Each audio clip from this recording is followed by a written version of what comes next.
কারণ যুদ্ধের সেনাপতি ছিলেন ভীষ্মদেব, যাওয়া উচিত ছিল। তো দেখি আমি একটু যদি আমরা তারে স্মরণ করি, অনন্য চিন্তয়ন্ত মাং যে জনা পর্যুপাসতে তেষাং মিথ্যা বিদ্যুত্তানাং যুগকে মহান। আর বলছেন একনিষ্ঠ হবে যে আমাকে স্মরণ করে তার যুগকে মানতে হবে। আর যে কোনো নাম,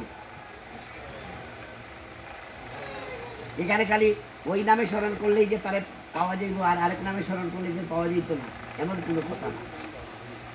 যারা বুঝে না এরাই মনে করে এটা ভগবানের অনন্ত নাম। কেউ কালী নামে, কেউ শিব নামে, কেউ রাম নামে, কেউ অনন্ত নামে। কারণ পুরুষ প্রকৃতি অভেদ, অভেদ হয়ে জগৎ সৃষ্টি।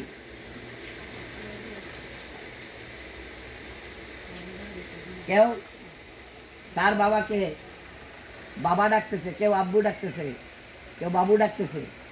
দেখে না এরকম উত্তর তো আরেকজনে দেয় না, একজনেই দিচ্ছে।